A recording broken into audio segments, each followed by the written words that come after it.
बाबासाहेब आंबेडकरांबद्दल आपण बोलायला सुरुवात केली तर त्यांचं बालपण आपल्याला सगळ्यात पहिले आठवतं. तत्कालीन जी परिस्थिती होती, जो अस्पृश्य जो समुदाय होता किंवा जे खालच्या जातीतली जे जात समूह होते त्या कुटुंबांना शिक्षणाचा अधिकार नव्हता. चवदार तळे सत्याग्रह, ज्यावेळेस भारतीय स्वातंत्र्याची चळवळ देखील सुरू होती आणि दुसरीकडे चौदार्थ पाण्याच्या हक्कासाठी आम्हालाही पाणी मिळावं, आम्ही देखील माणूस आहोत आणि आम्हाला देखील इतरांप्रमाणेच पाणी पिण्याचा हक्क आहे, यासाठी बाबासाहेबांनी चवदार तळ्याचा सत्याग्रह केला होता. तो एक क्रांतीची सुरुवात म्हणून आपण बाबासाहेबांच्या चौदार तळाच्या सत्याग्रहाकडे पाहायला हवं आणि तिथूनच अखिल मानवतावादाच्या मानवमुक्तीचा जो लढा सुरू झाला त्याची सुरुवात ही चौदार तळाच्या सत्याग्रहापासून झाली असं आपल्याला म्हणता येईल. मनुस्मृती वाचली असती तर जाळली नसती. की ज्यांनी वाचली त्यांनी ती का नाही जाळली. नमस्कार, मी उन्मेष खंडाळे. माय महानगर लाईव्ह मध्ये आपलं स्वागत आहे. डॉक्टर बाबासाहेब आंबेडकर यांची 14 एप्रिल रोजी 135वी जयंती आहे. या निमित्तानं माय महानगर लाईव्ह तर्फे राष्ट्र निर्माते डॉक्टर बाबासाहेब आंबेडकर हा एक विशेष कार्यक्रम आम्ही आपल्यासाठी घेऊन आलेलो आहोत. या कार्यक्रमामध्ये माझ्या सोबत आहेत आपलं महानगरचे मुख्य उपसंपादक संजय सोनवणे सर. डॉक्टर बाबासाहेब आंबेडकर यांच्याबद्दल जर सांगायचं झालं तर 32 डिग्र्या, त्यानंतर या देशाचं संविधान डॉक्टर बाबासाहेब आंबेडकरांनी लिहिलं हे सगळ्यांनाच माहीत आहे. मात्र बाबासाहेब आंबेडकरांच्या आयुष्यातील ज्या घटना समोर आलेल्या नाहीत, अनेक गोष्टी अशा आहेत की ज्या सर्वसामान्यांना माहीत नाहीत, त्या सगळ्यांवरती आज चर्चा करणार आहोत आणि त्यासाठी आपल्या सोबत आहेत संजय सोनवणे सर. सर, स्वागत आहे तुमचं या चर्चेमध्ये. नमस्कार. नमस्कार. बाबासाहेब आंबेडकरांबद्दल आपण बोलायला सुरुवात केली तर त्यांचं बालपण आपल्याला सगळ्यात पहिले आठवतं की त्यांनी त्या काळामध्ये तथाकथित अस्पृश्यतेचे चटके त्यांना बसले आणि त्यानंतर त्यामध्येच त्यांचं शिक्षण झालं. या मुंबईमध्येच त्यांचं शिक्षण झालं आणि इथे ते शिकून पुढे बाहेर देशांमध्ये गेले, लंडनला गेले, अनेक पदव्या घेतल्या. तर या त्यांच्या बालपणाच्या आठवणींबद्दल काय सांगाल? बाबासाहेबांचं बालपण ज्या परिस्थितीमध्ये त्यांचे वडील रामजी सुभेदार हे तर आपल्याला माहितीच आहे, त्यामुळे घरामध्ये अतिशय शिस्तबद्ध असं वातावरण होतं आणि त्या शिस्तीमध्ये बाबासाहेबांचं बालपण गेलेलं आहे. आणि एकूणच तत्कालीन जी परिस्थिती होती त्यावेळेस जो अस्पृश्य जो समुदाय होता किंवा जे खालच्या जातीतली जे जात समूह होते त्या कुटुंबांना शिक्षणाचा अधिकार नव्हता. या परिस्थितीमध्ये पण सुभेदार रामजी यांनी बाबासाहेबांना शिकवण्यासाठी त्यांना म्हणजे प्रयत्न सुरू केले होते आणि साताऱ्याच्या प्रतापसिंह भोसले हायस्कूल या शाळेमध्ये बाबासाहेबांना इयत्ता पहिलीच्या वर्गामध्ये त्यांनी प्रवेश मिळवून दिला होता आणि त्यानंतर बाबासाहेब त्या शाळेमध्ये शिकले आणि पुढे तिथून त्यांच्या शिक्षणाची ती सुरुवात झाली. पण अतिशय महत्त्वाची गोष्ट ही आहे की चौथीला असताना बाबासाहेबांनी विशेष प्रावीण्य मिळवलं होतं इयत्ता चौथीला असताना आणि ती गोष्ट इतिहासामध्ये नोंद करण्यासाठी यासाठी आहे कारण चौथीला त्यांनी म्हणजे त्यांचा जो रिझल्ट होता त्यामध्ये त्यांनी जे चांगले मार्क्स काढले, चांगले गुण मिळवले, त्यासाठी केळुस्कर गुरुजींनी म्हणजे त्यांचा सत्कार करायचं ठरवलं शाळेने आणि तिथल्या ज्या स्थानिक मंडळांनी. आणि त्यावेळेस केळुस्कर गुरुजींनी बाबासाहेबांना बुद्धचरित्र भेट दिलं होतं. बाबासाहेबांना तथागत बुद्धांची ओळख झाली ती पहिल्यांदा तिथे झाली आणि तोच मला वाटतं तिथून सुरुवात झाली मानवतावादी क्रांतीची. बाबासाहेबांचं शिक्षण झाल्यानंतर म्हणजे शिक्षण सुरू असतानाच त्यांनी एक मोठा लढा उभा केला होता आणि तो म्हणजे चवदार तळे सत्याग्रह. ज्यावेळेस भारतीय स्वातंत्र्याची चळवळ देखील सुरू होती आणि दुसरीकडे चौदार्थ पाण्याच्या हक्कासाठी आम्हालाही पाणी मिळावं, आम्ही देखील माणूस आहोत आणि आम्हाला देखील इतरांप्रमाणेच पाणी पिण्याचा हक्क आहे, यासाठी बाबासाहेबांनी चवदार तळ्याचा सत्याग्रह केला होता.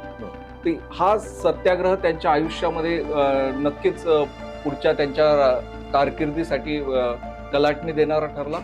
हो, निश्चितच. कारण बाबासाहेब ज्या वेळेस ऊर्जा मंत्री होते, ऊर्जा आणि त्यांच्याकडे जल खातं होतं म्हणजे पाण्याचं संपूर्ण नियोजन, तर एक गोष्ट आपण ध्यानात घ्यायला हवी की पाणी हा मूलभूत हक्क मानला जातो आणि त्यासाठी संघर्ष करावा लागणं ही खरं तर एक इतिहासातली म्हणजे एक वेगळी बाजू किंवा चुकीची बाजू असं आपल्याला मानता येईल. पण बाबासाहेबांना पाण्यासाठी संघर्ष करावा लागला, चौदार तळ्याचा संघर्ष. तो नंतरचा कालखंड आहे. आधी त्यांचं शिक्षण, या सगळ्या ज्या काही गोष्टी आहेत की त्यांनी कोलंबिया विद्यापीठामध्ये शिक्षण घेतलं.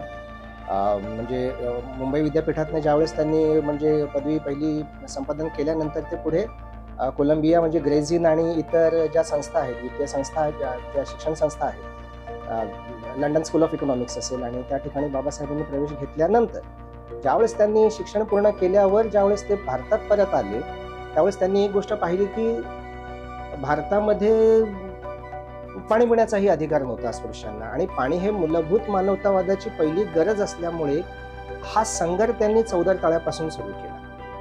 आणि इथेच पहिली सुरुवात झाली जलधोरणाची.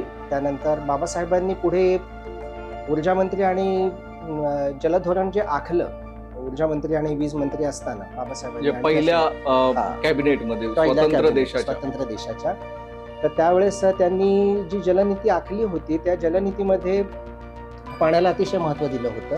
आणि जो नदीजोड प्रकल्प आहे त्याची सुरुवात, त्याची बीज ही कुठेतरी चौदार तळ्याच्या सत्याग्रहामध्ये आपल्याला पाहायला मिळतात. जी नदीजोड प्रकल्प आहे भारतातला, ते जलधोरण आहे, ती मूळ संकल्पना ही बाबासाहेब आंबेडकरांचीच आहे.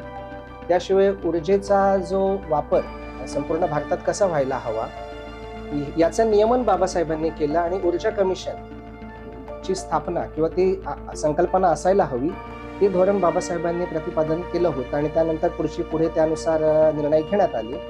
याशिवाय हिराकूड आणि दामोदर खोरे प्रकल्प याच्या नियोजनाचं श्रेय हे बाबासाहेबांकडेच जातं. आणि नदीजोड प्रकल्प की ज्या भारतामध्ये एका विशिष्ट ठिकाणी प्रचंड पाऊस पडतो आणि दुसऱ्या ठिकाणी पावसाचा म्हणजे पाण्याचा थेंबही नसतो, त्यामुळे नदीजोड प्रकल्पाच्या माध्यमातून पाण्याचं समसमान वाटप संपूर्ण भारतामध्ये व्हायला हवं.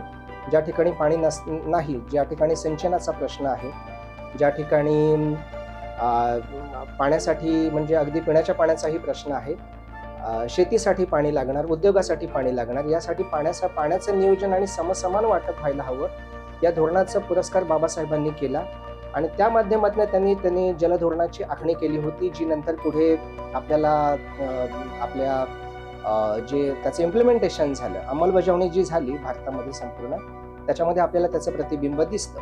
आणि चौदार तळ्याचा जो उल्लेख आपण केलेला आहे तो मूलतः तो इथे महत्वाचा यासाठी आहे की चौदार तळ्याचा संघर्ष हा मूलभूत मानवतावादाच्या अधिकारासाठी होता. तर तो फक्त पिण्याचा प्रश्न नव्हता, काही पाणी पिल्याने आपण अमर होणार आहोत असं नाही, असं बाबासाहेबांनी विधान केलं होतं त्यावेळेस. पण हे एक पाऊल आपल्याला ही गोष्ट दाखवेल की आपण हे माणूस आहोत, आणि मानवतावादाची मूलभूत जी गरज आहे पाण्याची, तो एक क्रांतीची सुरुवात म्हणून आपण बाबासाहेबांच्या चौदार तळ्याच्या सत्याग्रहाकडे पाहायला हवं. आणि तिथूनच अखिल मानवतावादाच्या मानवमुक्तीचा जो लढा सुरू झाला त्याची सुरुवात ही चौदार तळ्याच्या सत्याग्रहापासून झाली असं आपल्याला म्हणता येईल. तुम्ही आता मानव मुक्तीचा उल्लेख केला, तर याच चौदार तळ्याच्या सत्याग्रहाला पुढील वर्षी 20 मार्चला 100 वर्ष पूर्ण होणार आहे, आणि त्यासोबतच मनुस्मृती दहन देखील तिथेच महाडमध्ये त्यांनी केलेली होती. तर आता काही दिवसांपूर्वीच शरद पोंक्षे यांनी जे वक्तव्य केलेलं होतं की ज्यांनी मनुस्मृती वाचली असती तर जाळली नसती, तर त्या याच्यावरती काय सांगाल तुम्ही? बाबासाहेबांनी मनुस्मृती का जाळली होती? विषय असा आहे की मनुस्मृती जर त्यांनी वाचली असती तर त्यांनी जाळली असती असं जे विधान केलं, तर त्याचं उलट विधान आपल्याला असं करता येईल की ज्यांनी वाचली त्यांनी ती का नाही जाळली. कारण मनुस्मृती दहन हा जो विषय आहे त्याच्यामध्ये मनुस्मृतीमध्ये जे मनुस्मृती म्हणजे काय की ती विधानं नाहीये किंवा त्यामध्ये अध्यात्म नाहीये, ती वक्तव्य नाहीये, ते नियम आहे. हा म्हणजे जे कायदेशीर नियम जे असतात, समाजाने कसं वागायला हवं, त्याच्यामध्ये धार्मिक जे नियमावली आहेत ते स्मृतीचे नियम म्हणून मनुस्मृती मानली जात होती. आणि त्यामध्ये महिलांना अधिकार नव्हते संपूर्णपणे, म्हणजे विधवा विवाह, पुनर्विवाह असेल. आपण एक ध्यानात घ्यायला हवं की मनुस्मृतीमध्ये जे कायदे नाकारण्यात आले होते महिलांसाठी, समस्त मानवांसाठी, त्या कायद्यांना आधुनिक राज्यघटनेमध्ये म्हणजे ज्या अधिकारांना कायद्याचं स्वरूप बाबासाहेबांनी दिलेलं आहे हिंदू कोड बिलामध्ये. त्यामुळे मनुस्मृती का जाळली याचं ज्यावेळेस आपण विश्लेषण करतो त्यामध्ये आपल्याला असं दिसतं की महिलांसाठी त्यामध्ये अतिशय जाचक असे नियम बनवले होते. त्यामध्ये काही नियम असे होते की पुनर्विवाह करता येणार नाही, महिलांनी पित्याच्या म्हणजे लहानपणी पित्याच्या अधीन असायला हवं, तारुण्यामध्ये त्यांनी पतीच्या अधीन असायला हवं आणि म्हातारपणामध्ये त्यांनी आपल्या पुत्राच्या अधीन असायला हवं, असे काही नियम होते. आणि महिलांना स्वातंत्र्य किंवा त्यांना एक स्वतंत्र माणूस म्हणून संपूर्ण अधिकार नाकारण्यात आले होते. आता त्यामध्ये शिक्षणाचे अधिकार असतील, परत धर्म समजून घेण्याचे जे अधिकार असतील, असे हे कुठलेही अधिकार महिलांना नव्हते मनुस्मृतीमध्ये. हा महिलांचा विषय झाला. त्याशिवाय जो शोषित पीडित समुदाय होता त्यांनाही सामाजिक, राजकीय आणि धार्मिक अधिकार संपूर्णपणे नाकारले होते आणि त्या माध्यमातून त्यांच्या शोषणाचा मार्ग प्रशस्त झाला होता. त्यामुळे बाबासाहेबांनी मनुस्मृती जाळली. बरं, ही मनुस्मृती जाळत असताना बाबासाहेबांना त्यांच्या ब्राह्मण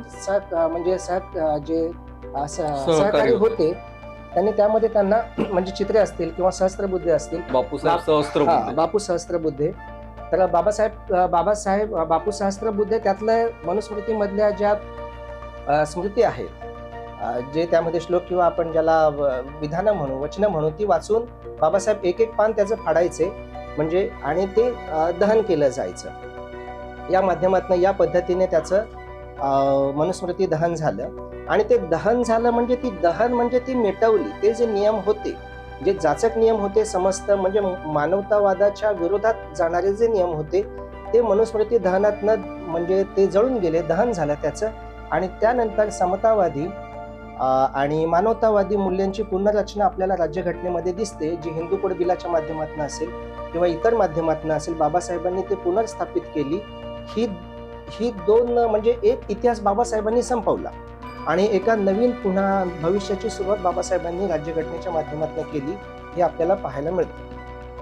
तुम्ही वारंवार आता संविधानाचा उल्लेख करताय सर. बाबासाहेबांनी मनुस्मृती जाळल्यानंतर ते अनेक आंदोलनं त्यांची झालेली आहेत आणि त्यानंतर जेव्हा ते संविधान सभेमध्ये मसुदा समितीचे अध्यक्ष झाले, तेव्हा या संविधानाला मानवतावादी मूल्यांचा आधार कसा बनवलं त्यांनी? संविधानामध्ये मूलभूत मानवतावादाचा आधार असा जातो आपल्याला. आता स्वातंत्र्य, समता, बंधुत्व आणि न्याय आणि अभिव्यक्ती, हे 5 मुद्दे किंवा ह्या 5 संकल्पना भारतीय संविधानाचा जर आपण पाया पकडून चाललो तर स्वातंत्र्य म्हणजे काय? इंग्रज निघून गेले म्हणजे आपल्याला स्वातंत्र्य मिळालं का, असा त्याचा अर्थ आपल्याला काढता येऊ शकतो का? तर नाही. स्वातंत्र्य हे मूलभूत स्वातंत्र्य हे भारतीय संविधानाच्या माध्यमातून साकारण्यात आलेलं आहे आणि ते मूलभूत स्वातंत्र्य हे आपले जे मूलभूत अधिकार आहेत, 12 फंडामेंटल राईट्स, जे आपल्याला स्वातंत्र्याचा अधिकार असेल, आपल्याला कुठेही अभिव्यक्तीचा अधिकार असेल, म्हणजे निशस्त्र सभा घेण्याचा अधिकार असेल, अभिव्यक्तीमध्ये आक्षेपार्ह विधानं न करता आपलं मत मांडण्याचा अधिकार असेल, तो अभिव्यक्तीचाच अधिकाराचा एक भाग मानला जातो. त्याशिवाय आणखीन एक अधिकार आपण जे मूलभूत अधिकार आहे त्यामध्ये मतस्वातंत्र्याचा अधिकार आहे, म्हणजे एक मूल्य एक मत, हा जो मूलभूत अधिकार आहे तो. त्याशिवाय भारतामध्ये आपल्याला कुठेही स्थायिक होता येईल आणि धर्मस्वातंत्र्याचा अधिकार हा त्यामध्ये एक आपल्याला महत्वाचा मानता येईल.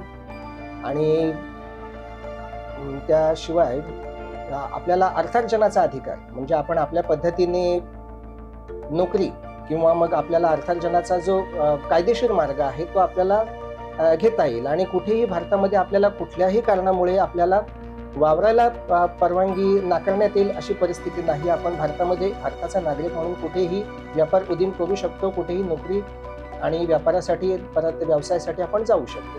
हे या पद्धतीचे जे मूलभूत अधिकार आहेत, ते मूलभूत अधिकार हे मानवतावादी अधिकारातनं, मानवतावादी दृष्टिकोनातनं साकारलेले अधिकार आहेत. आता हा झाला स्वातंत्र्याचा विषय. स्वातंत्र्य म्हणजे कुठलीही गोष्ट एका मर्यादित नियमामध्ये आपल्याला करावी लागते. म्हणजे या पद्धतीने की जर आपण काहीही केलं, जर आपण वेपन्स बाळगले किंवा आपण दुसऱ्याच्या स्वातंत्र्याचा संकोच केला तर तो स्वैराचार होईल. ते हुकुमशाहीकडे जाणारा मार्ग त्याला आपण म्हणता येईल. स्वातंत्र्यामध्ये काय असतं? स्वातंत्र्यामध्ये कायदेशीर मर्यादा असतात, ज्या विधी म्हणजे ज्या राज्यघटनेने दिलेल्या मर्यादा असतात, त्या मर्यादेमध्ये आपल्याला एक वर्तनाची मुभा दिलेली असते, त्याला आपण स्वातंत्र्य म्हणता येईल. जे आधी जो मानवी मूलभूत अधिकाराचा जो संकोच झालेला होता, तो संकोच बाबासाहेबांनी संपूर्णपणे निकालात काढलेला आहे राज्यघटनेच्या माध्यमातून आणि स्वातंत्र्याच्या माध्यमातून. म्हणजे जे मूलभूत अधिकार दिले त्याच्यामध्ये हा संकोच दूर केलेला आहे. आता हे झालं स्वातंत्र्याच्या बाबतीत. अभिव्यक्तीचा विषय जर आपण यामध्ये घेतला तर अभिव्यक्तीला बाबासाहेबांनी सगळ्यात जास्त महत्त्व दिलेलं आहे. ज्यावेळेस घटना समितीसमोर म्हणजे संसदेमध्ये बाबासाहेबांनी भाषणामध्ये त्यांनी सांगितलं होतं, ज्यावेळेस घटना बाबासाहेबांनी देशाला दिली आणि त्यावेळेस बाबासाहेबांना विचारणा करण्यात आली की बाबा आता हे स्वातंत्र्य आपण टिकवू शकू का. त्यावेळेस बाबासाहेबांनी सांगितले की इंग्रज निघून गेल्यामुळे आता आपण आपल्या देशामध्ये ज्या गोष्टी होतील, समजा आपल्या देशामध्ये अराजक तयार होईल, आपल्या देशामध्ये आपण मूलभूत स्वातंत्र्य जपू शकणार नाही किंवा आपण समानता म्हणजे जी समता आहे ती प्रस्थापित करू शकणार नाही किंवा आपण आर्थिक अधिकार, सामाजिक अधिकार, राजकीय अधिकार असे कुठलेही अधिकारांचं आपण जर समसमान वाटप केलं नाही किंवा अराजक तयार झालं किंवा विशिष्ट धार्मिक सत्ता तयार झाल्या, विशिष्ट समुदायाच्या ताब्यामध्ये जर सत्ता गेल्या आणि उद्या जर आणीबाणी तयार झाली किंवा इतर काही सामाजिक अडचणी तयार झाल्या तर आपण इंग्रजांना दोष देण्याचा अधिकार आता गमावून बसलेलो आहे. आता जे काय होईल ते आपल्याच बाबतीत होईल, त्याची जबाबदारी ही आपल्यावरती असेल आणि त्याचे नियमन. त्यामुळे आता आपण इंग्रजांना दोष देणार नाही, कारण आता स्वातंत्र्याची संपूर्ण जबाबदारी ही आपल्या स्वतःवरती पडलेली आहे. त्या माध्यमातून बाबासाहेबांनी अभिव्यक्तीविषयी असं सांगितलं होतं की पत्रकारांना विशेष अधिकार देण्याचा ज्यावेळेस विषय झाला की पत्रकारांना विशेष अधिकार असायला हवेत का, तर बाबासाहेबांनी सांगितलं की नाही, मूलभूत अधिकार जे आहेत नागरिकत्वाचे त्याच्यामध्येच पत्रकारिता असायला हवी. मात्र पत्रकारांना त्यांचा सोर्स न सांगण्याचा एक मूळ अधिकार जो आहे ना तो राज्यघटनेने दिलेला आहे की आपल्याला आपला जो सोर्स आहे की बातमीचा सोर्स, जी ऑथेंटिक बातमी आपण ज्याला म्हणतो, ते ऑथेंटिक सोर्स आपल्याला जर कोणी विचारलं न्याय व्यवस्थेने किंवा इतर व्यवस्थेने, तर जर वैधानिक किंवा मग भारताची सुरक्षा जर धोक्यात येत नसेल, सामाजिक सुरक्षा जर धोक्यात येत नसेल, राजकीय सुरक्षितता जर धोक्यात येत नसेल, तर पत्रकारांना हा एक विशेष अधिकार आहे की मला ही बातमी कुठून मिळाली किंवा ही माहिती कुठून मिळाली हे मला न सांगण्याचा जो एक विशेष अधिकार आहे जो पत्रकारांना आहे, जो नंतरच्या काळात डेव्हलप झालेला आहे. पण मूलभूत अधिकार पत्रकारितेला वेगळा असा अधिकार बाबासाहेबांनी दिलेला नाही, हे आपण ध्यानात घ्यायला हवं.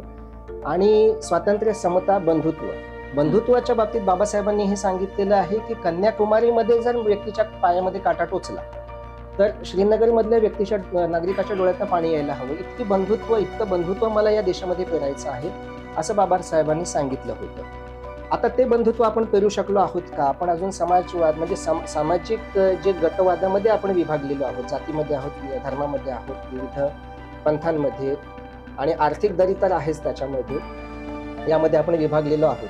तर ते बंधुत्व आपण साध्य केलेलं आहे का? स्वातंत्र्याच्या 60-70 वर्षानंतर, राज्यघटना अस्तित्वात आल्यानंतर आज आपण ह्या गोष्टीचं विश्लेषण करायला हवं. स्वातंत्र्य, समता, बंधुत्व आणि समतेचं जे मूल्य आहे त्याच्यामध्ये आपण विचार अभिव्यक्ती म्हणजे मूलभूत अधिकाराची जी समानता आहे त्याच्यामध्ये कुठलाही भेद होणार नाही, हे मूलभूत जे तत्व आहे.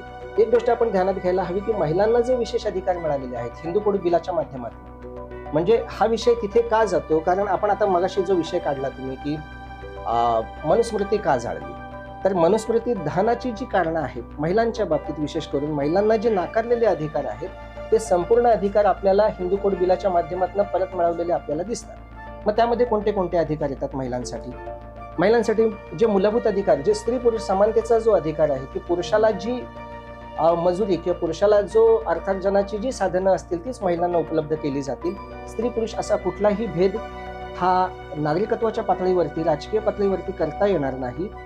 याशिवाय मतदानाचा तर अधिकार आपल्याला माहिती आहे, अनेक युरोपीय देशांमध्ये मतदानाचा अधिकार महिलांना नंतर मिळालेला आहे, जो आपल्या देशामध्ये खूप आधी मिळालेला आहे.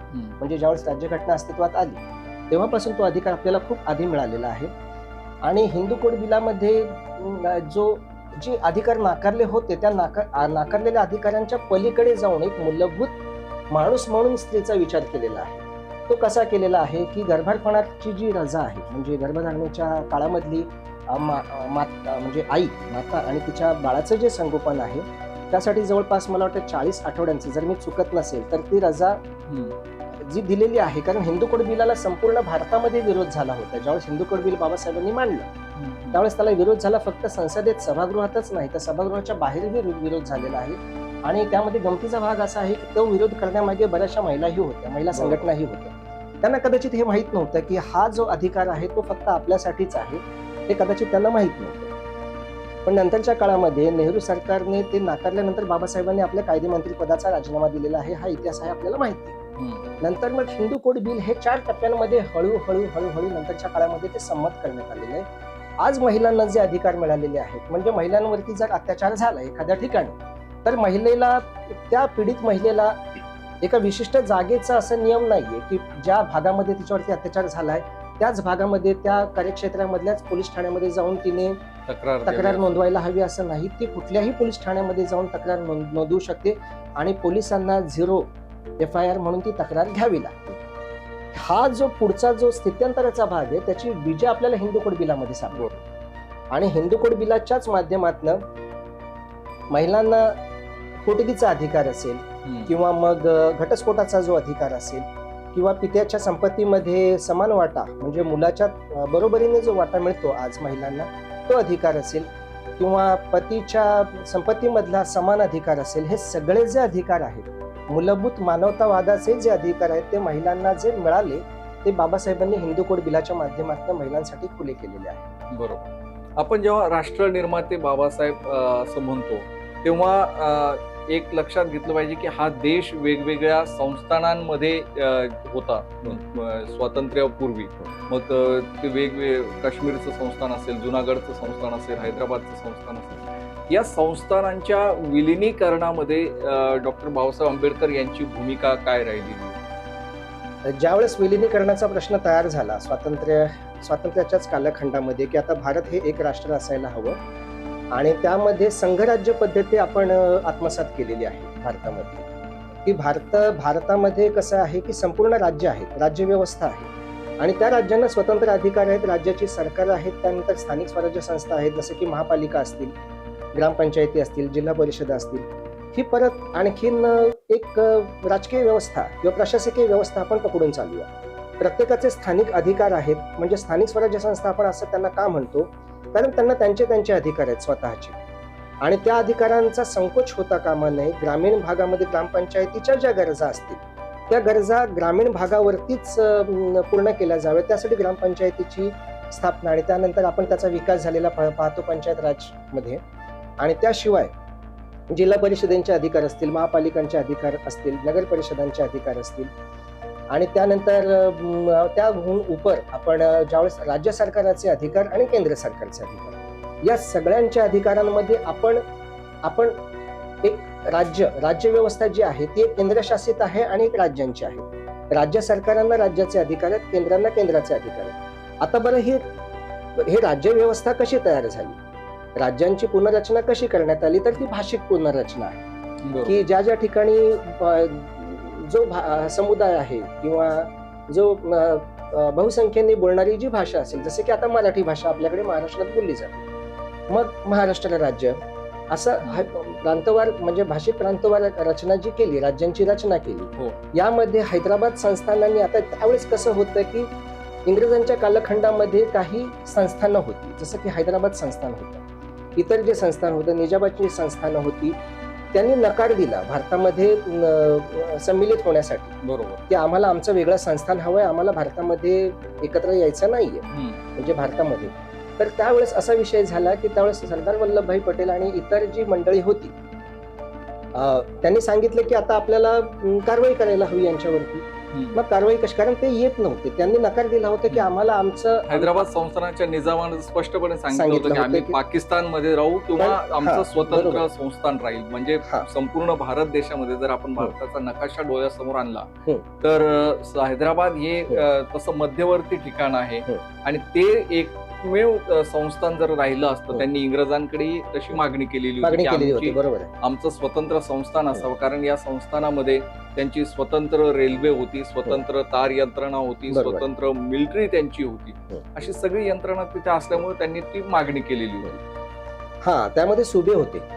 म्हणजे त्यांनी काय सांगितलं की आमचे सुभे आणि आमची संस्थान आम्ही सरकारमध्ये विलीन नाही करणार आहोत.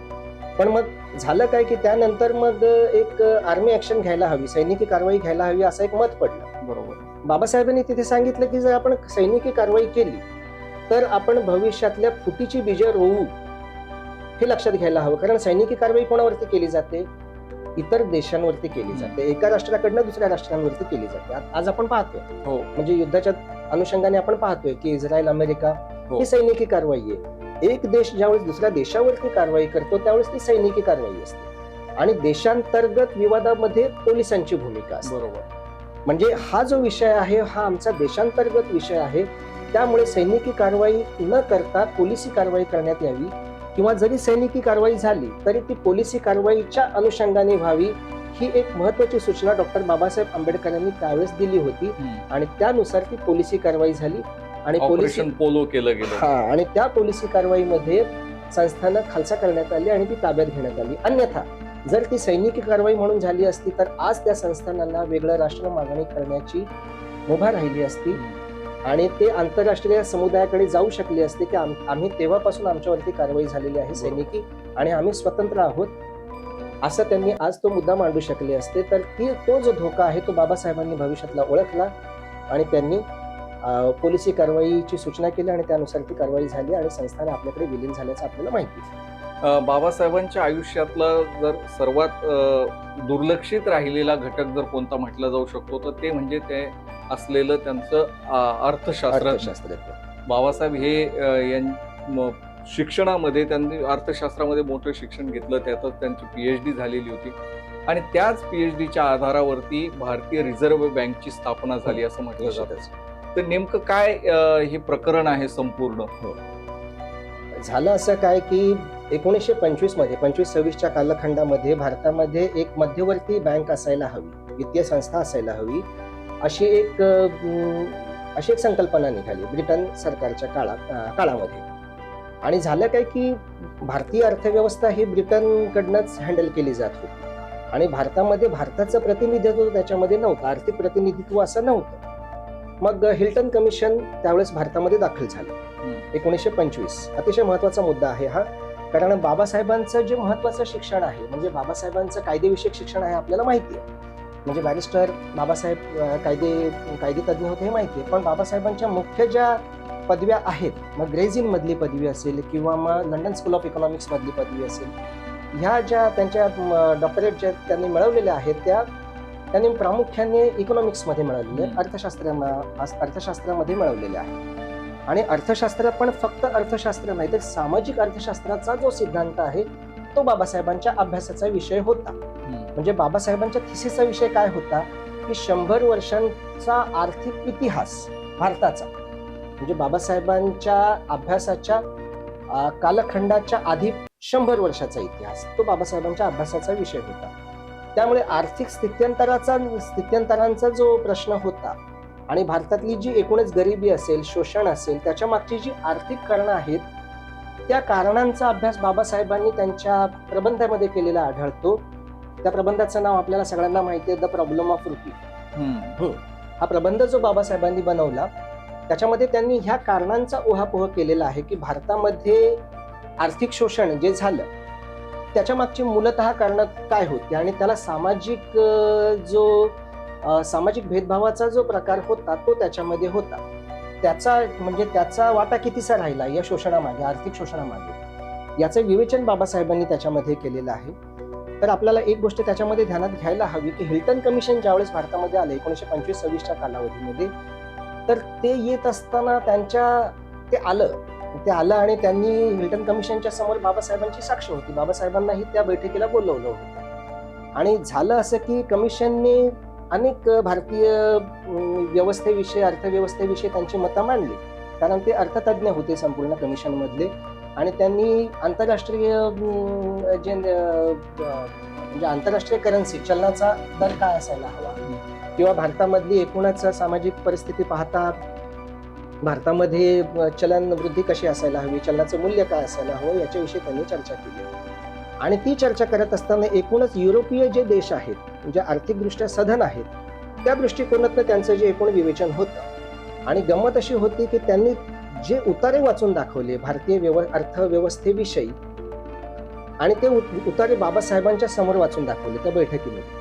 बाबासाहेबांनी त्यावेळेस त्यांना सांगितलंय की तुम्ही हे उतारे ज्या पुस्तकातनं वाचून दाखवलेले आहेत त्या पुस्तकाचा मी लेखक आहे आणि त्या गोष्टी मला कमिशनलाच त्यांनी सांगितलेलं होतं. आणि त्यांच्या प्रत्येकाच्या हातामध्ये बाबासाहेबांचं द प्रॉब्लेम ऑफ रुपी हे पुस्तक त्यांच्याकडे होतं, त्यांनी त्याचा अभ्यास केला होता. किंबहुना कदाचित त्यातल्या काही मेंबर्सना हे माहित नव्हते की बाबासाहेब आंबेडकर हे स्वतः या बैठकीमध्ये आहेत. तर नंतरच्या कालावधीत असं झालं की त्यावेळेस ते आश्चर्यचकित झाले की अरे आपण बाबासाहेबांसमोर अर्थव्यवस्थेबद्दल चर्चा करतोय. आणि त्यावेळेस गंमत अशी होती की अर्थशास्त्रामध्ये, आंतरराष्ट्रीय अर्थशास्त्रामध्ये हेनरी केन्स हे फार मोठं नाव होतं आणि ते बाबासाहेबांचे प्राध्यापक होते, म्हणजे मार्गदर्शक होते. आणि त्यांचा जो सिद्धांत होता अर्थशास्त्राविषयीचा, तो सिद्धांत तोकडा होता असं बाबासाहेबांचं म्हणणं होतं. कारण जो मूलभूत सिद्धांत आहे तो वर्ग सिद्धांत आहे, म्हणजे एक कॅपिटलिस्ट आहेत, भांडवल म्हणजे भांडवलवादी व्यवस्था, आणि दुसरे आहेत ते श्रमिक आहेत, कामगार व्यवस्था. एकूणच युरोपातला जो अर्थसिद्धांत जो आपण मानला जातो, जो मार्क्सवाद असतो किंवा इतर जो शोषणाचा सिद्धांत जो मांडला जातो, तो या पद्धतीने मांडला जातो एकूणच, की श्रमिक म्हणजे श्रम करणारे आणि भांडवलदार असा एकूण तो सिद्धांत मांडला जातो. तो सिद्धांत भारताच्या बाबतीत तोकडा होता, कारण भारतामध्ये जातीय व्यवस्था. बरोबर. मग बाबासाहेबांचं एक फार मोठं महत्वाचं विधान काय आहे की आर्थिक समानता, राजकीय समानता ही आपण, आणि राजकीय आणि आर्थिक समानता आपण तोपर्यंत देऊ शकत नाही जोपर्यंत आपण सामाजिक समानता देणार नाही या देशाला. जर आपण तसा प्रयत्न केला तर आपण शेणाच्या ढिगाऱ्यावरती इमारत उभी करतोय असा त्याचा अर्थ होईल. मग सामाजिक समानता जर आपल्याला साध्य करायची असेल तर आर्थिक समानता खूप महत्वाची आहे. आणि आर्थिक समानतेचं उद्दिष्ट काय असायला हवं तर रुपयाचा विनियोग, म्हणजे सममूल्य जे आहे, रुपयाचं जे सममूल्य आहे, असं आपण गृहीत धरून चालूया की आपण 10 जण आहोत आणि 10 जणांकडे 10 रुपये आहेत आणि बाजारामध्ये 10 बिस्किटचे पुडे आहेत. तर प्रत्येकाला एक बिस्किटचा पुडा घेण्याचा अधिकार आहे, कारण प्रत्येकाकडे 10 रुपये आहेत. आता त्यातले 90 रुपये एका व्यक्तीकडे आहेत आणि एका व्यक्तीकडे 10 रुपये आहेत, किंवा एक रुपया उरलेला 9 जणांमध्ये आहे. तर ही विषमता, त्याच्याकडे अधिकार नाहीयेत ना. बिस्किटचा पुडा आहे बाजारामध्ये, पण तो घेऊ शकत नाही, कारण त्याच्याकडे तेवढा अधिकार नाहीये. तर रुपयाचा जो अधिकार, म्हणजे गोल्ड एक्सचेंज स्टँडर्ड ज्याला आपण म्हटलं जातं की सुवर्ण विनिमय, ती पद्धत आपल्याकडे होती.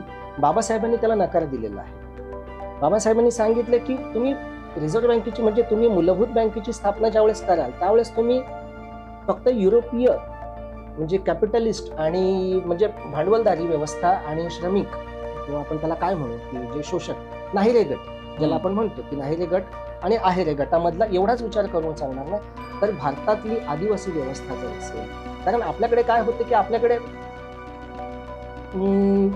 जी बार्टर सिस्टम होती त्याच्यावरती आपल्याकडे व्यवहार चालत होते. गोल्ड एक्सचेंज स्टँडर्ड हा जर मुद्दा आपण पकडला की सुवर्ण विनिमयाचा दर कसा म्हणजे ठरवायचा, की ते बँकेचे अधिकार कसे द्यायचे, की सोनं बँकेला तारण ठेवलं जायचं आणि त्या प्रमाणामध्ये नोटा करन्सी छापल्या जायच्या. 10 रुपयाची नोट ही खूप मोठी होती तत्कालीन परिस्थितीमध्ये, पण ज्याच्याकडे सोनं जास्त आहे त्याच्याकडे साहजिकच ते अधिकार सर्वाधिक गेले असतो. आणि हे करन्सीचा जो विनियोग आहे, म्हणजे समसमान वाटप करन्सीचा, ज्या अधिकाराचा म्हणजे चलनाच्या अधिकाराचा जो विषय आहे तो समसमान झाला नसता. म्हणून बाबासाहेबांनी सांगितलं की गोल्ड एक्सचेंज स्टँडर्ड पद्धती ही भारतामध्ये एलिजिबल केली जाणार नाही.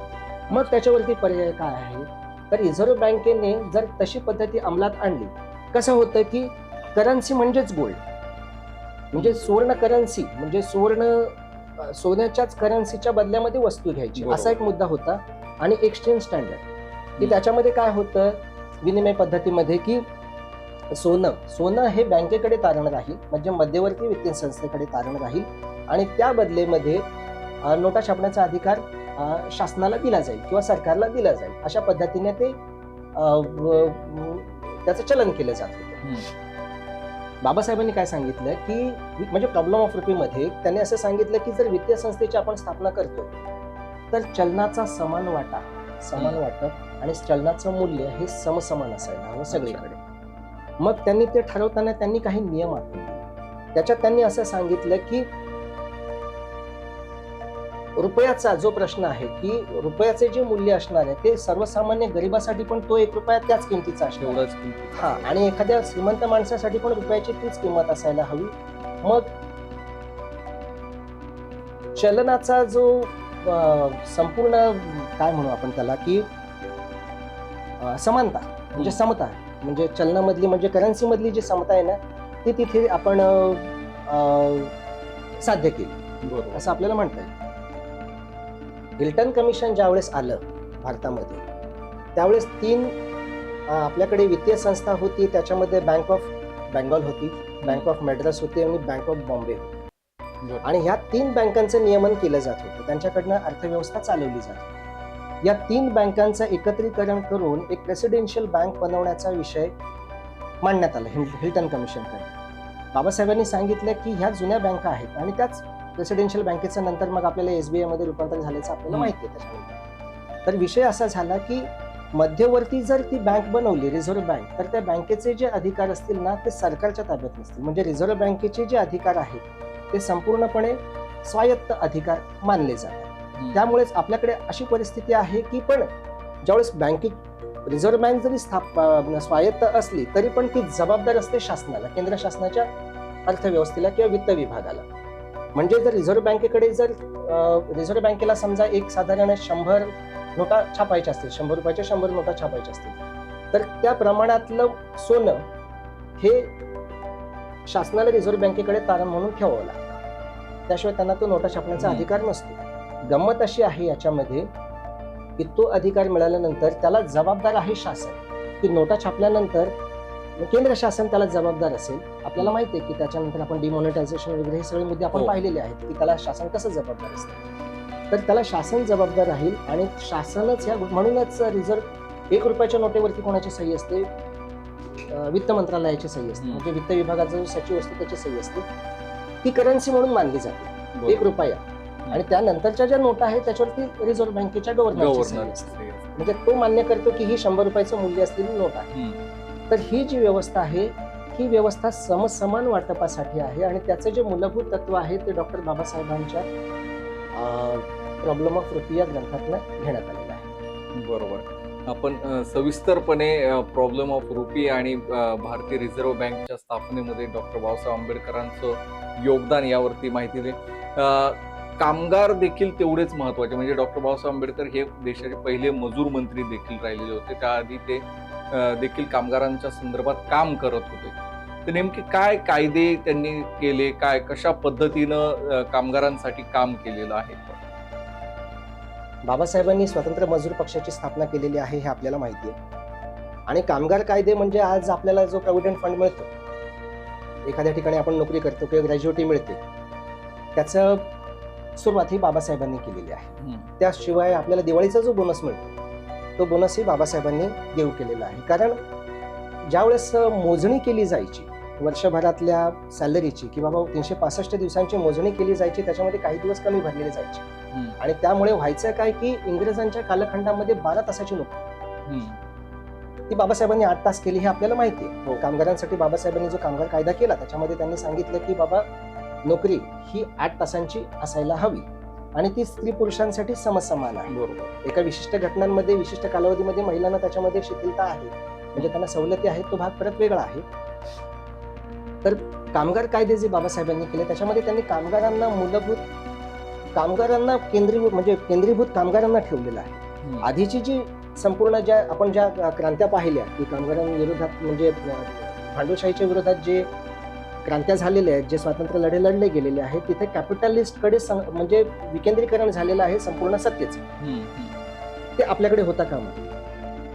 त्यामुळे बाबासाहेबांनी कामगारांना केंद्रीभूत म्हणजे केंद्रीय म्हणजे त्यांचं सेंट्रलाइज म्हणजे तिथे मूलभूत कामगार असायला हवा, त्या अनुषंगाने त्यांनी उद्योगांची रचना केलेली आहे. त्यामुळे त्यांनी जे मूलभूत अधिकार आहेत कामगारांना देऊ केलेले. मी सांगितलं तसं की स्त्री पुरुष समानता म्हणजे समान त्यांना सॅलरी असायला हवी, समान वेतन असायला हवं, समान मजुरी मिळायला हवी, समान काम समान वेतन असायला हवं, प्रॉव्हिडंट फंड मिळायला हवा. आणि जे इंग्रजांच्या कालखंडामध्ये व्हायचं काय की 1 महिना जास्त भरला जायचा. बरोबर आहे. म्हणजे वर्षभराची जी पगार सॅलरी मिळायची, वेतन जे मिळायचं त्याच्यामध्ये 1 महिन्याचा जास्त पगार हा मिळत नव्हता त्या कॅल्क्युलेशन मध्ये त्यांच्या दिवसांच्या. मग ते 1 महिन्याचा एक्सेस जो पगार आहे तो कधी देता येईल? मग त्यावेळेस सांगितलं की बाबा हिंदू धर्माचा सगळ्यात महत्वाचा सण असतो तो दिवाळी असतो. बरोबर. मग त्यावेळेस तो बोनस द्यायला हवा, तो 1 पगार त्यावेळेस द्यायला हवा असं त्यावेळेस ते ठरलं आणि त्यानुसार बोनस पद्धती सुरू झाली आपल्याकडे. हे सगळं घडत असतानाच जेव्हा भारत स्वतंत्र झाला, बाबासाहेब आंबेडकर हे देशाचे मंत्री देखील राहिलेले, मात्र महाराष्ट्रामध्ये आपण जर पाहिलं तर महाराष्ट्र हा तुम्ही आता जर सांगितलं वेगवेगळे संस्थानांच्या एकत्रीकरणामध्ये त्यांचं योगदान राहिलेलं आहे. महाराष्ट्रामध्ये जो संयुक्त महाराष्ट्राचा जो लढा झाला, विशेषतः मुंबई त्याचं केंद्र राहिलेलं होतं. तर या आंदोलनामध्ये डॉक्टर बाबासाहेब आंबेडकर आणि त्यांच्या पक्षाचं कसं योगदान होतं? याविषयी प्र. के. अत्रेंनी लिहून ठेवलेलं आहे त्यांच्या दैनिकामध्ये, मराठामध्ये त्यांनी अग्रलेख केलेले होते. संयुक्त महाराष्ट्राचा लढा म्हणजे मुंबईसह महाराष्ट्र ही मागणी होती. त्यामध्ये बाबासाहेबांनी सांगितलं की महाराष्ट्राला, मुंबईला जी वीज मिळते, जे पाणी मिळतं ते महाराष्ट्रातनं मिळतं. बरोबर आहे. याशिवाय मुंबई उभारण्यामध्ये ज्या कामगारांचा वाटा आहे तो महाराष्ट्रातनं आलेला आहे. मुंबईमधले जे मध्यवर्ती उद्योग आहेत, कापड गिरण्या असतील, नंतरच्या काळात ते बंद झाले आपल्याला माहिती आहे. जो मुंबईतला उद्योग आहे प्रामुख्याने तो महाराष्ट्रातनं ते मनुष्यबळ पुरवलं जातं. मुंबईतली रेल्वेमध्ये काम करणारे जो कर्मचारी आहे तो प्रामुख्याने महाराष्ट्रातनं आलेला आहे. म्हणजेच महाराष्ट्र अगदी गोदी कामगार, म्हणजे मुंबईतलं जी गोदी आहे, जी आयात निर्यात क्षेत्र आहे, डॉक्समध्ये काम करणारे कामगार आहेत, ते सगळं जो मनुष्यबळ आहे तो मुंबईला मिळणारी, मुंबई उभी करण्यामध्ये प्रामुख्याने जो मराठी माणसाचा वाटा राहिलेला आहे तो मूलतः म्हणजे कोकणातनं आलेली मराठी माणसं असतील, मराठवाड्यातनं आलेली असतील, विदर्भातनं आलेली असतील, महाराष्ट्रातल्या इतर भागातून आलेली असतील, त्यांनी मुंबई उभी केलेली आहे. आणि हे आपल्याला विसरता येणार नाही. आणि हे बाबासाहेबांनी प्रामुख्याने ठणकावून सांगितलं होतं. त्यामुळे मुंबईसह महाराष्ट्र हा विषयच येत नाही. बरोबर. मुंबई ही महाराष्ट्राचीच आहे आणि ती महाराष्ट्राचीच राहणार असं त्यांनी ठणकावून सांगितलं होतं. बरोबर. तत्कालीन सत्ताधाऱ्यांनी. आणि त्यानंतर त्यांनी सांगितलं होतं की माझा स्वतंत्र मजूर पक्ष हा जिब्राल्टर सारखा संयुक्त महाराष्ट्राच्या लढ्यामध्ये, मुंबईसह महाराष्ट्राच्या लढ्यामध्ये सहभागी होईल, तुमच्या पाठीशी उभा राहील. आणि त्यानुसार त्यांनी लेखनही केलेलं होतं. आणि अतिशय फार त्याचा पुढे जाऊन फार मोठा परिणाम झाला. कारण बाबासाहेबांचं जे विश्लेषण होतं ते अभ्यासाअंती विश्लेषण, ते भौगोलिक दृष्टिकोनातनं विश्लेषण होतं, ते आर्थिक दृष्टिकोनातनं विश्लेषण होतं. त्यामुळे मुंबई महाराष्ट्राला मिळण्यामागे जो निर्णय झाला पुढे, म्हणजे जो मंगल कलश आणला गेला, त्याच्या मागे फार मोठं योगदान हे बाबासाहेबांचं होतं, हे आपल्याला नंतरच्या काळात लक्षात येतं. बाबासाहेबांचं घटना समितीमधलं जे सगळ्यात शेवटचं भाषण आहे ते फार महत्वाचं मानलं जातं. आणि ते या लोकशाहीला, वर्तमानात जी लोकशाही आहे ते कशी धोकादायक ठरू शकते, ही घटनाच कशी धोकादायक ठरू शकते असंही त्यांचं त्यामध्ये उल्लेख सापडतो आपल्याला. तर खरोखर ते भाषण आजच्या वर्तमान स्थितीला अनुसरून आहे वाटतं अजूनही. बरोबर आहे. आता यामध्ये दोन मुद्दे खूप महत्वाचे आहेत की बाबासाहेबांचं ग्रंथांवरती प्रचंड प्रेम होतं, हे आपल्याला माहिती आहे. त्यांनी मनुस्मृती का जाळली? जर इतका बाबासाहेबांनी घर बांधलं ते राजगृह ते पुस्तकांसाठी बांधलं. जर बाबासाहेब जर एखादा ग्रंथ जाळतात तर त्या ग्रंथामध्ये खरंच काहीतरी चुकीचं असू शकतं हे आपण समजू शकतो. बरं, आता जो संदर्भ दिला जातो, तुम्ही सांगितला तो की राज्यघटना ही जर भविष्यामध्ये लोक करताना चर्चा अशी करतात की बाबासाहेबांचं असं विधान होतं की जर राज्यघटनेला अभिप्रेत समाज व्यवस्था तयार नाही झाली, राज्यव्यवस्था तयार नाही झाली तर ही घटना जाळण्यात यावी किंवा जाळावी, असं बाबासाहेबांचं विधान होतं असं एक सांगितलं जातं. तर बाबासाहेबांनी सरसकट तसं विधान केलेलं नाहीये. बरोबर. बाबासाहेबांची जी विधानं आहेत ती तर्कावरती आधारित आहे. बाबासाहेबांची जी विधानं आहेत ती भविष्यातल्या धोक्यांची सूचना करणारी विधानं आहेत. आपण मुद्दा असा होतो की बाबासाहेबांचं एक विधान हे मोजकं विधान घेऊन आपल्या सोयीप्रमाणे मांडण्याची जी पद्धत आहे त्याच्यातनं हे सगळे भ्रम तयार करण्याचा प्रयत्न केला जातो. घटना बदल, एक गोष्ट आपल्याला इथे ध्यानात घ्यायला हवी की घटनेचं जे मूलतत्व आहे ते मूलतः काय आहे की स्वातंत्र्य, समता आणि बंधुत्व. बरोबर. घटनेचा जो मूळ गाभा आहे की मूलभूत अधिकार हा आणि आपलं प्रशासन, म्हणजे आपले जे आपण 4 पिलर्स आपण जे मानतो, म्हणजे राज्यव्यवस्थेचे, घटनेचे, की एक आहे ते न्यायव्यवस्था आहे, दुसरं आहे ते आपलं प्रशासन म्हणजे संसदीय व्यवस्था, संसदीय रचना, तिसरं आहे ते आपलं प्रशासन आणि चौथा आहे ती पत्रकारिता. बरं, हे जे 3-4 जे मेन आपले आधारस्तंभ मानले जातात भारतीय संविधानाचे किंवा लोकशाहीचे, त्याच्यामधलं आपल्या पत्रकारितेला किंवा म्हणजे पत्रकारिता आणि अभिव्यक्ती आपण या अर्थाने पकडून चालू की याला विशेष अधिकार नाही. बाकीच्या 3 जे मेन पिलर्स आहेत की म्हणजे शासकीय व्यवस्था, प्रशासन आणि ज्युरिस्डिक्शन म्हणजे आपली न्याय व्यवस्था. या 3 व्यवस्थांना वैधानिक सपोर्ट आहे, वैधानिक पाया आहे त्यांना. हा पाया आपल्याला हलवता येणार नाही राज्यघटनेने. म्हणजे राज्यघटनेचं जे मूलतत्व आहे की भारत हे एक धर्मनिरपेक्ष राष्ट्र आहे, की इथे कुठल्याही एका धर्माची सत्ता असता कामा नये, ती होता कामा नये. अलीकडच्या काळामध्ये धर्मस्वातंत्र्याच्या अधिकाराच्या म्हणजे जो संकोच केला जातो की धर्मस्वातंत्र्याचा अधिकार त्याची ताकद कमी करण्याची किंवा मग तुम्ही धर्मांतर जर केलं तर त्याच्या विरोधामध्ये जे कायदे केले जात आहेत ना, हा मूलभूत अधिकाराचा संकोच करण्याचा प्रयत्न केला जातो. किंवा जी जातीय रचना आहे की नाही तुम्ही या भागामध्ये यायला नको किंवा तुम्ही विशिष्ट प्रांतातले आहात, तुम्ही परभाषिक आहात. होय, ही गोष्ट मान्य आहे की भाषावर प्रांत रचना हा आपल्या संघराज्य म्हणजे जी पॉलिटिकल स्टेट त्याचा पाया राहिलेला आहे, ते मान्य आहे. पण तिथे बळजबरी नाहीये. विषय असा आहे की त्या पर्टिक्युलर राज्यामध्ये एक जर समभाषिक जर मोठ्या संख्येने राहत असतील तर ते त्यांचा विकास चांगल्या पद्धतीने करू शकतात. मग कोणता विकास? आर्थिक विकास, औद्योगिक विकास आणि सामाजिक विकास. हे 3 विकास हे करू शकतात. आणि सांस्कृतिक विकास.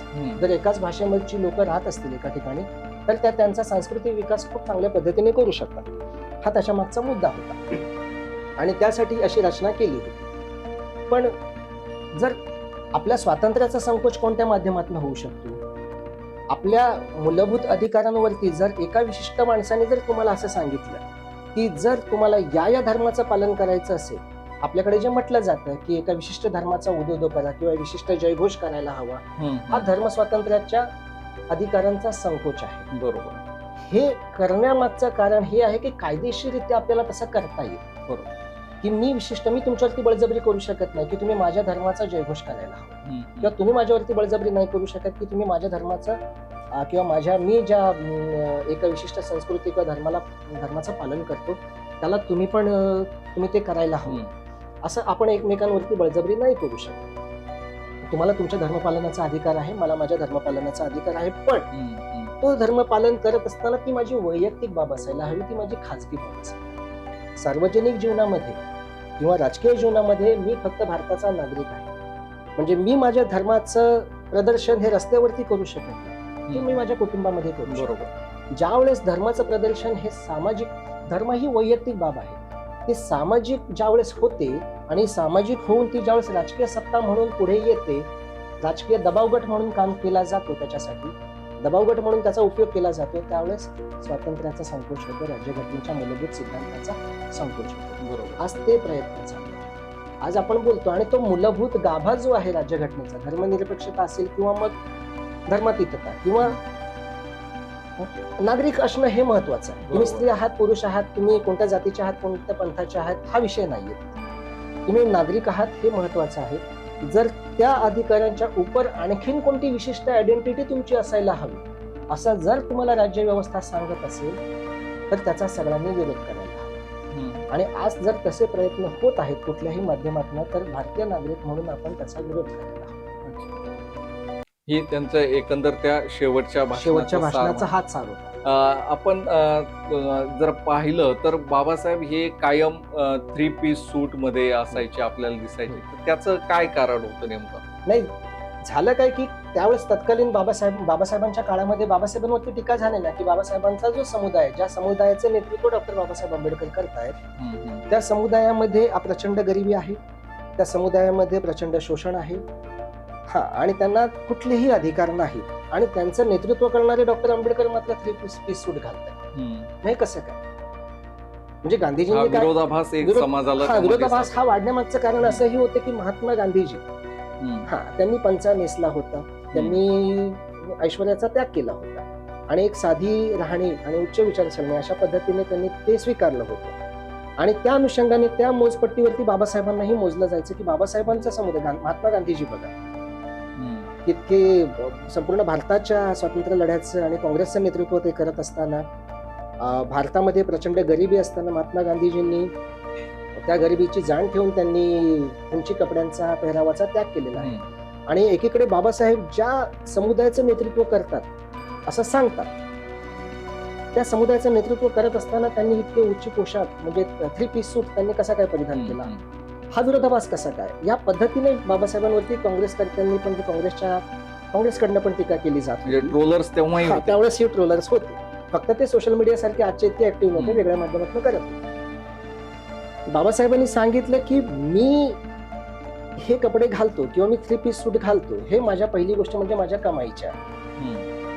ते मी माझ्या श्रमातनं कमावलेले आहेत, नंबर 1. आणि दुसरी गोष्ट की मी का घालू ते कपडे हम्म. किंवा मी का कमी दर्जाचे कपडे घालू, कारण माझा समुदाय हा हजारो वर्षापासून तेच कपडे घालत आले. बरोबर. मी त्यांच्या समोर एक आदर्श, एक उदाहरण सेट करायचं आहे मला, हम्म. हम्म. की मी जर तुमच्यामध्ये असून मी जर या पद्धतीचे सूट घालू शकतो, या पद्धतीचे चा पेहराव देऊन मी या पद्धतीने लोकांच्या समोर येऊ शकतो. आणि कपड्यांच्या बाबतीत बाबासाहेबांचा प्रचंड कटाक्ष होता. हम्म. त्यांचं असं म्हणणं होतं की माणसाची पहिली ओळख म्हणजे त्याचं रिप्रेझेंटेशन जे असतं त्यांचं जे ते त्याच्या पेहरावावरनं होतं. बरोबर. तुमचा पेहराव जर स्वच्छ असेल, बाबासाहेब काय म्हणायचे की स्वच्छ कपडे घाला, हम्म. गलिच्छ कामं करू नका. तुमच्या कपड्यांवरनं पहिली तुमची ओळख ही तुमच्या कपड्यांवरनं होणार आहे. माणूस नंतर तुमच्याशी बोलेल, संवाद नंतर साधेल, हम्म. पण तुम्ही जर अजागळ कपडे घातलेले असतील, गलिच्छ कपडे घातलेले असतील, तर माणूस विचार करेल तुमच्याशी बोलतो. बरोबर. तर बाबासाहेबांनी सांगितलं की मी हे कपडे घालतो कारण मला एक उदाहरण द्यायचंय की मी तुमच्यातला असून सुद्धा, आणि हे मला सांगूच नका ते बोलले हम्म. की भारत किती गरीब आहे, भारतातल्या लोकांना अन्न वस्त्र निवारा आहे, त्यांच्यात वस्त्र ही प्रमुख त्यांची गरज आहे. मूलभूत गरज पूर्ण नाही झालेली, हे मला तुम्ही सांगू नका. भारतीय समाज व्यवस्थेचा इतिहास हा मला तुमच्यापेक्षा जास्त माहिती आहे हम्म. आणि माझ्या समुदायाने तेच घातलेलं. हम्म. मला ते परत कंटिन्यू करायचं नाही, मला उदाहरण सेट करायचं म्हणून मी 3 पीस घातले. बरोबर. आणि त्याच्यानंतर बाबासाहेबांनी काही विद्यार्थ्यांना अमेरिकेला पाठवलं होतं शिक्षणासाठी वगैरे. हम्म. हा सगळा नंतरचा इतिहास आपल्याला माहिती आहे.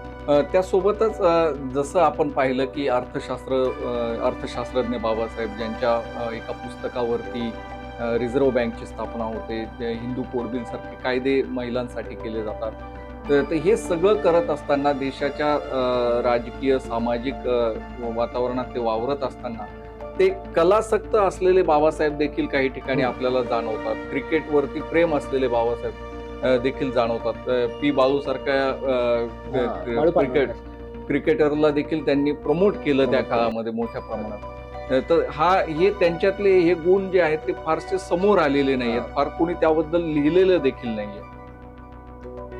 कसं आहे की बाबासाहेबांचं संपूर्ण आयुष्य हा संघर्षाचा कालखंड आहे, अगदी शिक्षणापासून त्यांच्या बालपणापासून संपूर्ण जर आपण विचार केला. पण एक जे दुर्लक्षित पैलू आहेत, जे समोर नाही आलेले आहेत, की मानवतावादी बाबासाहेब. मानवतावादी म्हणजे सामाजिक मानवतावादाबद्दल नाही बोलत आहे, मी व्यक्तिगत मानवतावाद बोलतो की माणूस म्हणून बाबासाहेब कसे होते. तर बाबासाहेबांना तुम्ही आता पी बाळूंचा उल्लेख केला, बाळू पालवणकरांचा. ज्यावेळेस क्रिकेट संघाची स्थापना, म्हणजे क्रिकेट हा खूप जुना खेळ आहे तुम्हाला माहिती आहे, आणि इंग्रजांसोबत तो भारतामध्ये पण आला, इंग्रजांच्या सत्तेसोबत. त्यावेळेस कॉलनीलच गेम आहे. हा, तर त्यावेळेस भारतीय क्रिकेट संघामध्ये अनुसूचित जाती जमाती म्हणजे पीडित वंचितांचं प्रतिनिधित्व तेवढ्या प्रमाणात नव्हतं जेवढ्या प्रमाणात असायला हवं. त्यावेळेस बाळू पालवणकर जे होते ते म्हणजे क्रिकेटमध्ये त्यांच्याकडे गोलंदाजी फलंदाजीचं प्रचंड मोठं अंग होतं आणि बाबासाहेबांना क्रिकेट आवडायचं, बाबासाहेब मॅचेस पाहायचं. तर त्यावेळेस त्यांनी सांगितलं, म्हणजे क्रिकेट क्लबमध्ये बाबासाहेबांचं येणं जाणं होतं मुंबईतल्या ज्या नावाजलेले क्रिकेट क्लब्स आहेत त्यांच्याशी त्यांचे चांगले म्हणजे सौदार्याचे संबंध होते. आणि त्यावेळेस त्यांनी त्यांना प्रमोट केलं होतं पालवणकरांना, आणि त्यांना सांगितलं की संघामध्ये तुम्हाला स्थान मिळवून देण्यासाठी मी नक्की प्रयत्न करेन. आणि त्यांनी ते केले आणि त्यांना ते स्थान मिळवून दिलं आणि त्यांचं कौतुकही केलं होतं. मुंबईतल्या एका कार्यक्रमामध्ये त्यांनी स्वतः बाबासाहेबांनी त्यांचा सत्कार केला होता आणि त्यांच्याविषयी की हा एक उत्तम खेळाडू आहे आणि अशा खेळाडूंनी म्हणजे क्रीडा क्षेत्रामध्ये संपूर्ण समाजाचं प्रतिनिधित्व असायला हवं, वंचितांचं असायला हवं, शोषितांचं असायला हवं. ते कसं होईल यासाठी बाबासाहेबांनी प्रयत्न केले होते आणि बॉम्बे क्लब सोबत सुद्धा त्यासाठी त्यांनी प्रयत्न केले. हा झाला क्रिकेटचा विषय. आता आपण येऊया व्हायोलिनकडे. रेगे नावाचे गृहस्थ म्हणजे जे शिक्षक होते बाबासाहेब, तेच विचारणार होतो. कलासक्त बाबासाहेब आणि व्हायोलिनचे जे फोटो त्यांचे दिसतात त्याबद्दलच मी विचारणार होतो. नाही, बाबासाहेब व्हायोलिन म्हणजे आता झालं काय की आपल्याकडे एक फिडल वाजवणं जे आपण म्हटलं, व्हायोलिन आणि फिडल जवळपास सारखीच वाद्य मानली जातात. काही ठिकाणी पर्यायी फिडलला व्हायोलिन पण म्हटलं जातं. तर ज्यावेळेस आपल्या इतिहासामधला फार मोठा संदर्भ आहे की ज्यावेळेस रोम जळत होतं त्यावेळेस नीरो फिडल वाजवतो की तो इतका मग्न झाला की त्याला रोम जळत असतानाही कळालं नाही. बाबासाहेबांनी व्हायोलिन का वाजवलं, काय बाबासाहेबांचा उलट अर्थाने आपण त्याचा अर्थ घेऊ की बाबासाहेब ज्यावेळेस व्हायोलिन वाजवत होते त्यावेळेस ते त्यांच्यातल्या म्हणजे व्हायचं काय की सामाजिक आणि राजकीय बदलामध्ये बाबासाहेबांची बुद्धिमत्ता इतकी खर्च केली जायची की स्वतःच्या मनाच्या दिलाशासाठी त्यांना खूप कमी वेळ मिळायचा. बरोबर. तो जो वेळ होता तो बाबासाहेबांनी व्हायोलिनसाठी हम्म, हम्म. आणि व्हायोलिन बऱ्यापैकी वाजवायला शिकले होते बाबासाहेब. व्हायोलिन वाजवत असताना त्यांना रागांची माहिती होती. म्हणजे फिडलचं उदाहरण हे निगेटिव्ह अर्थाने दिलं जातं.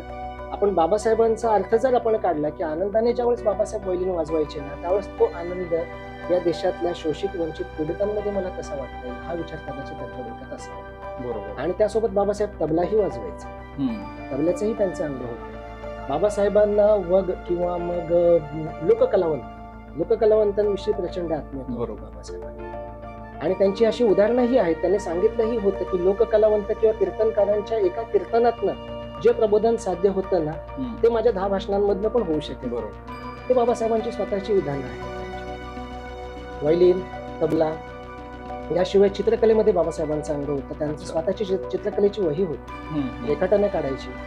जे जागतिक दर्जाचे जे चित्रकार होते मोठमोठे असतील युरोपियन चित्रकार त्यांच्या चित्रकौशल्याविषयी बाबासाहेबांना प्रचंड आत्मीयता. आणि सगळ्या प्रकारचं पेंटिंग जे होतं मॉडर्न आर्ट असेल इतर असेल त्याविषयीही बाबासाहेबांचा अभ्यास प्रचंड होता. त्यासोबतच एक कुटुंबवत्सल बाबासाहेब देखील अनेकांनी पाहिलेले होते आणि त्यांच्याबद्दलही आपल्याला जाणून घ्यायला आवडेल. पाककलेबद्दलही त्यांची विशेष रुची होती. म्हणजे त्यांचं जेवणामध्ये ते मेथीची भाजी आवडीनं खात होते असंही म्हटलं जातं. तर ते जेव्हा घरी जायचे तेव्हा स्वतः भाजीपाला घेऊन जात होते. तर हे यात किती सत्यता आहे? नाही आहे, त्यामध्ये तथ्य आहे. बाबासाहेबांना म्हणजे पाककला म्हणजे बाबासाहेब स्वतः एखाद्या सुगरणीला लाजवेल अशा पद्धतीने बाबासाहेबांना जेवण बनवायला यायचं. बाबासाहेब स्वतः त्यांना म्हणजे त्यांना शाकाहारामध्ये तुम्ही जे सांगितलं मेथीची भाजी ही त्यांना प्रिय होती.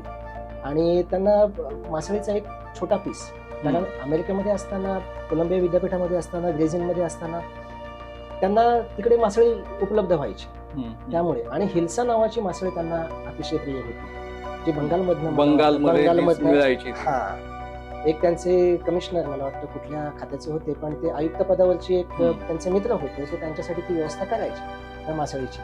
आणि ती मासळी तिकडनं इथे पाठवली जायची बाबासाहेबांची. ती मासळी बाबासाहेबांना आवडायची.